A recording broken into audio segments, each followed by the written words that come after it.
Belleza en lugar de ceniza por Joyce Meyer. Capítulo 17. Adicciones emocionales.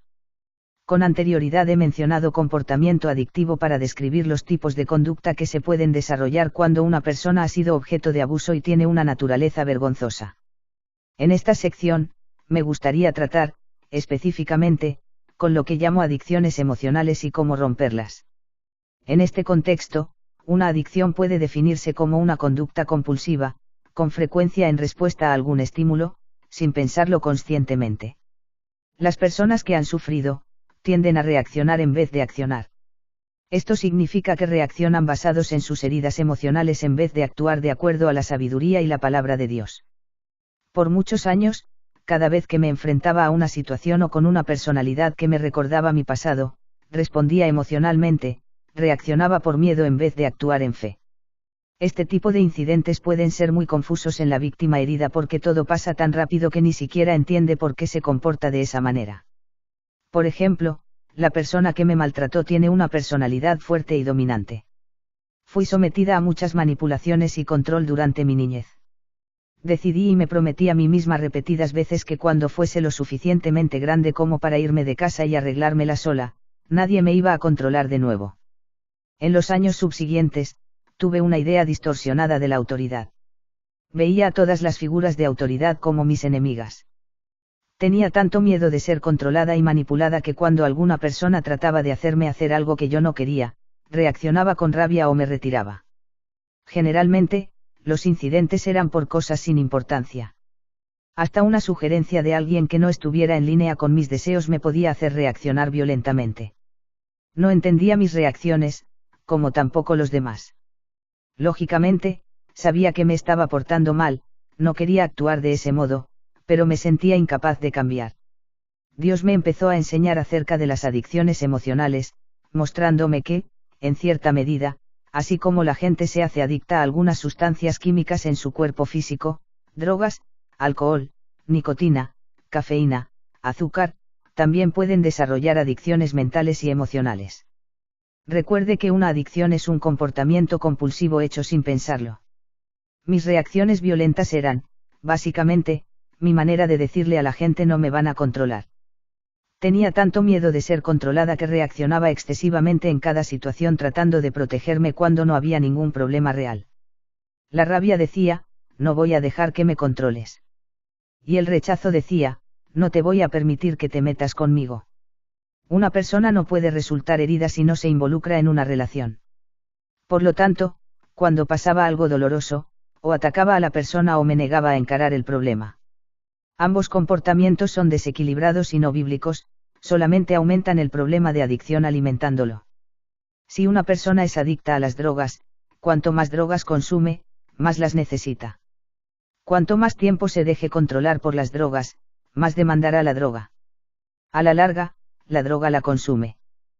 Tiene que romperse la adicción. Eso significa negarle a la carne la sustancia a la que está acostumbrada y pasar el dolor de la abstinencia para poder ser libre. Se aplica el mismo principio a las adicciones emocionales y mentales. Adicción a estar preocupado y a racionalizar. Una de mis adicciones mentales era estar preocupada. Estaba preocupada, siempre preocupada. Aunque no hubiese nada de qué preocuparse, yo encontraba algo. Desarrollé un falso sentido de responsabilidad, siempre intentando resolver problemas para los cuales no tenía solución. Vivía en constante confusión. Como resultado, mi mente estaba constantemente llena de temores y razonamientos. Aunque esto me dejaba física y mentalmente exhausta y me robaba cualquier atisbo de gozo, no lo podía controlar. Preocuparme y racionalizar eran mis únicas respuestas al problema. Aunque mi comportamiento era anormal, para mí era normal porque esa era la forma en que siempre reaccionaba a los problemas.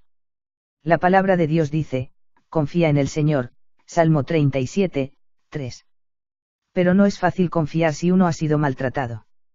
La gente en quien usted confiaba que lo cuidaría, no lo hizo sino que abusó de usted. Lo lastimaron terriblemente, por lo que usted se prometió a sí mismo que nunca más nadie lo volvería a lastimar. Usted no espera para ver si lo van a herir o no, usted, simplemente, levanta muros de protección alrededor suyo para protegerse del daño. Una de las maneras en que se protege es tratando de imaginarse todo. Si lo logra, tiene todo bajo control y no hay nada que lo tome por sorpresa. Cuando Dios comenzó a obrar en mi vida, me mostró claramente que era adicta a preocuparme y a racionalizar y que tenía que desprenderme de ello. Si se presentaba un problema y no intentaba resolverlo, me sentía totalmente fuera de control por dentro. Debe recordar que yo quería tener control completo de todo lo que pasaba a mi alrededor, pensaba que así nada me lastimaría. Yo creía que podía cuidar muy bien de mí misma, pero no creía que alguna otra persona pudiese hacerlo. Niéguese a sí mismo. Si alguno quiere venir en pos de mí, niéguese, olvídese, no haga caso, no se mire a sí mismo y sus propios intereses, a sí mismo y sígame. Marcos 8:34. Mientras el Señor seguía trabajando pacientemente conmigo, me enseñó que podía confiar en Él, que podía creer que Él estaba obrando en mis problemas, a pesar de que yo no lo estuviese haciendo. Mi parte era dar un paso de fe y negarme a tener miedo o racionalizar. Tenía que negarle a mi mente la conducta negativa a la que estaba acostumbrada. Con el tiempo, en la medida que lo fui haciendo, me fui liberando hasta quedar totalmente libre.